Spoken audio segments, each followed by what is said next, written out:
Pues primero, sobre el tema de implementación y de organización, quiero recordarles, a veces es útil que uno vuelva a leer los textos. Al leerles el punto 6 del Acuerdo de La Habana, se llama implementación, verificación y referendación. Es decir, que ya de entrada hace una diferenciación de 3 componentes y luego en su desarrollo comienza con una frase que tenemos que tener en cuenta: desde la firma del acuerdo final da inicio a la implementación de todos los puntos acordados. Y cuando habla de implementación de todos los puntos acordados, incluye, punto 1, mecanismos de implementación y verificación; punto 2, acompañamiento internacional; punto 3, cronograma; punto 4, presupuesto; 5, herramientas de difusión; y 6, mecanismo de referendación de los acuerdos. Entonces, quiere decir que el mecanismo de referendación de los acuerdos es uno de los puntos, de los temas de implementación del paquete de los acuerdos en esta letra.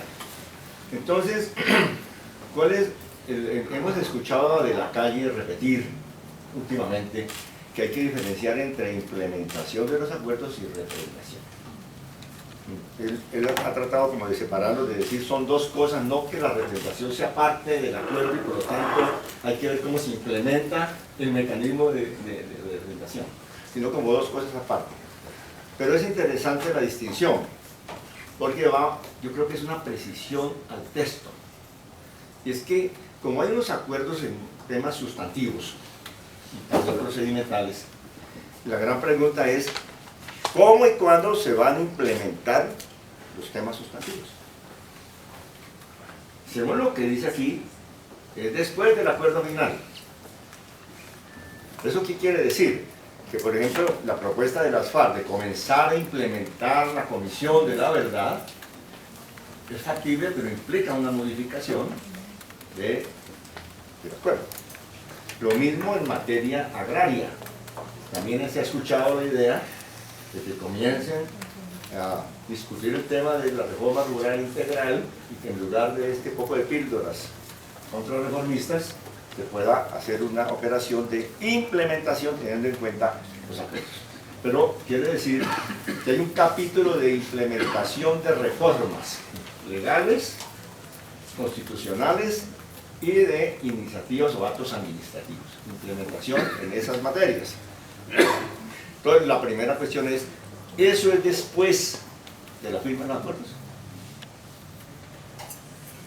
¿Y qué alcance le damos a la referendación? Rodrigo dice, démosle un alcance mixto. Yo entendería en esta reflexión que incluiría, como parte de un paquete que se llama referendación, implementación, como quien dice, formalización institucional de aquellos elementos de reforma que están en los acuerdos y una ratificación por voluntad popular, una manifestación popular de ratificación del pacto. Que entonces esa cuestión se haga. Pero entonces eso nos lleva, uno, a plantearnos la conveniencia del mecanismo de rápida operación, del fast track, para la parte sustantiva. ¿Cuál comisión especial con facultades al presidente o al revés? Todas esas combinaciones, pero a mí me parece que, como aquí se ha dicho, es absolutamente necesario y razonable modificar el procedimiento de operación del Congreso de la República para que el paquete de los acuerdos entre a un pronunciamiento por el sí o por el no de manera expedita. Dentro de eso está el mecanismo de ratificación. Entonces, quiere decir que el Congreso le da una primera aprobación a los acuerdos por un mecanismo rápido. ¿No es cierto? Entre más rápido mejor, si no necesita, pero tendría que hacer una reforma constitucional necesariamente. Incluso si la reforma constitucional es sométase en plenaria, en sesión única que no puede durar más de una semana, la totalidad de los acuerdos, y el Congreso votará sí o no. Inmediatamente después, fíjese la fecha de convocatoria al pueblo para un pronunciamiento de ratificación popular, donde el pueblo diga sí o no. ¿Cómo? Por mayoría simple de los votantes. Yo digo, mayoría simple de los votantes. No nos metamos con el cuento del umbral del 13%, porque habría que contratar al profesor Uprime y a Natalia para que... Pero analizarás. Eso. No, Mejor no. Miren ustedes, ahora, ¿cuál es la figura que permite que el pueblo se pronuncie en una convocatoria especial para que diga sí o no? Si no existe, nos la inventamos. Le ponemos nombre.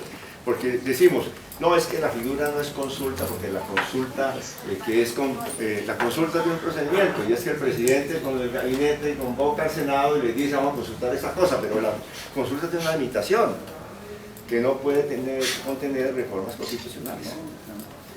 Y el plebiscito, ¿qué es lo que es el plebiscito? No está reglamentado por la ley de participación. Pues arreglemos el paquete de una vez.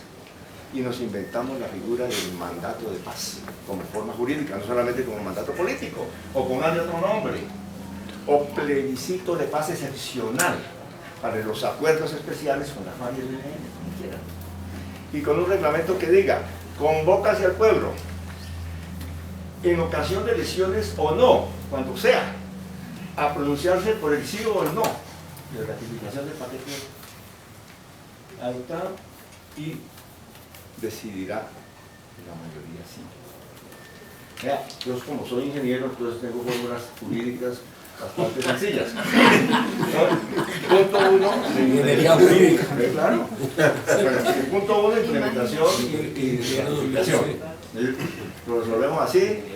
Incluso se entiende, por supuesto, que pues sí, ahí el Congreso dice acogemos los acuerdos, pero aparte, después de eso, tiene la letra menuda de darle contenido. Por ejemplo, en materia agraria está cómo va a ser el fondo, de qué vamos a pasar con las zonas de reserva campesina, es decir, hay una letra menuda de todo ese andamiaje de aplicación. Para eso puede funcionar una comisión especial legislativa. Rapidito, también. Perfecto, entonces digamos es un conjunto que es lo que trata de dar el mensaje. Y es que estamos asumiendo el acuerdo de La Habana como un hecho político, y estamos asumiendo que el gobierno tiene las potestades especiales para suscribir eso, y que eso le vamos a darle el espaldarazo. Pero indica un proceso. Segundo punto, constituyente. Estoy de acuerdo con lo que he dicho. No tiene sentido constituyente para ratificar acuerdos, eso es un enredo. Eso fue lo que propuso Luis Carlos Restrepo, y que no fue descartado por el presidente de la República, cuando Luis Carlos Restrepo dijo que los acuerdos de paz se llevan a una constituyente. No, es una manera de desbaratar los acuerdos de paz.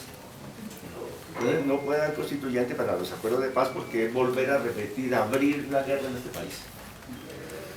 Pero ¿cuál es el asunto? Y eso tomo lo que he dicho y se lo llevo por Iván. Hay que elaborar el tema de la constituyente teniendo en cuenta varias cosas. Uno, políticas y las correlaciones de fuerzas. Una constituyente tendría que tener los marcos de la Constitución del 91. Es decir, pensar en una constituyente por fuera de esto es una revolución que no se puede. Dos, eso supone que no puede haber sustitución constitucional. No hay el hecho revolucionario pues para hacer la sustitución constitucional como el que sí se produjo. Fue un hecho constituyente que derivó en un cambio de constitución. Aquí tenemos nosotros que hay que hacerlo en los marcos de la Constitución 91, y por lo tanto ser ingeniero, hermano, abogado. Es una... Yo quiero los ingenieros Sobre todo si hay ingenieros sobre por lo tanto, sucede que tiene que existir un pacto político sobre las materias especiales que no pueden ser de sustitución constitucional, que debe tratar ese organismo de eventual convocatoria. Es decir, que una expectativa de constitución sería similar a lo que fue denominado en el 91 como Asamblea Constitucional. Es decir, Temario limitado pactado. ¿Cuál sería la justificación de una constituyente? Uno, el tratamiento a los desacuerdos. Eso lo hemos dicho y luego nos lo raspar. El tratamiento de los desacuerdos. ¿Cómo van a resolver los asteriscos? El gobierno dice, la ilusión del gobierno es que la inercia de la negociación y el clamor porque ya esta cosa se cierre lleva a reducir las pretensiones de la OSA. Yo creo que eso va a suceder, pero habrán puntos insalvables y con el ELN. Entonces, es una constitución para las diferencias, idéntica. La Asamblea Constituyente. Para las diferencias y exclusivamente de la... Creo que tendría que ser la consideración. Segundo, que no condicione el pacto de paz. Porque hay que cerrar el acuerdo de paz. Y con posterioridad, es decir, en el tiempo. ¿Por qué? Lo tercero, porque es que en Colombia el tema, los actores directos de negociación del conflicto armado no son las FARC, el ELN, el gobierno y la sociedad civil en general. En este país se mete un acuerdo con la guerrilla, con el gobierno, con el ELN y con el uribismo. El uribismo es parte de la guerra, ha sido parte de la guerra, es una fuerza opuesta a esta negociación como se está dando. Y entonces hay que tener un segundo tiempo. ¿Ustedes creen que va a haber aquí paz en Colombia cuando un sector como esto, que representa el 25% activo, beligerante, de las fuerzas electorales y de las fuerzas sociales y políticas de Colombia, no, quede por fuera? No, tiene que tener escenarios, mecanismos. Y un último argumento que va a abrir la posibilidad de ese escenario futuro, yo creo que es la realidad de una crisis institucional profunda. Yo soy culpable de buena parte del escenario de la Constitución del 91, firmé los acuerdos de convocatoria, de temario, de todo. En el asunto redacté algunos artículos, los que estaban peor redactados, porque pues, no es posible que me dejaron... Ingeniero Albino. Me dejaron meter en esa... No. Ahí viene lo de ingeniería constitucional. Yo no sabía dónde venían las... Y ahí viene, me lo copiaron. Bueno, entonces, resulta que la Constitución del 91, y toda la matriz de esa Constitución, tiene vigencia. No existen las... Por supuesto que al mismo tiempo ha sido completamente descuadernada, pero no solamente ha sido descuadernada, sino que se ha confrontado con una realidad, ¿no? Y tenemos crisis en la justicia, crisis del sistema acusatorio, de las cortes.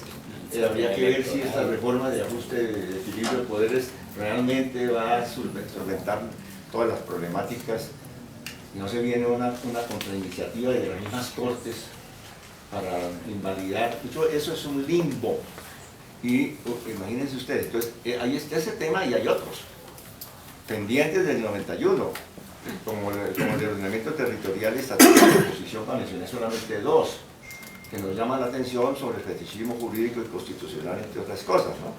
Y no basta con hacer constituyentes y hacer leyes para que los acuerdos estén garantizados. Pero eso, entonces, para no abundar en el tema, diría, no, es decir, hay que mantener en el debate el tema de constituyente o de asamblea constitucional, para ponerle un nombre impropio, pero se lo recuerda que lo que es limitada. No hay constituyente que no sea limitada en el caso colombiano si no hay revolución. Entonces no nos pongamos, y tiene que ser pactada desde el temario limitado. Y el último punto es, que lo he mencionado por Iván, ¿qué hacemos en la coyuntura política frente a todo este panorama? Los tiempos están muy cortos para una operación de papeleta, están muy cortos. Se están agotando. Sin embargo, si existiera una iniciativa de acuerdo con el gobierno, con la unidad nacional, necesariamente, ¿no? Para un voto que diga, ¿no? ¿Sí o no? Respaldo las negociaciones de paz y los acuerdos que se están construyendo en La Habana y su implementación por las vías que indica la democracia. Punto. ¿Sí Sin, o sin no? el sí o no, directamente la papeleta. Bueno, sí. Como se Respaldo. hizo en el mandato. Y como se dice en el mandato, eso solo tiene, no es vinculante jurídicamente, pero tiene una fuerza, una inercia importantísima desde el punto de vista político. No sustituye ni agota el tema de la representación, pero es una iniciativa política que podría contar. Para la próxima reunión dejo los comentarios del proyecto de ley del gobierno. Bueno, Camilo, muchas gracias. Antes de que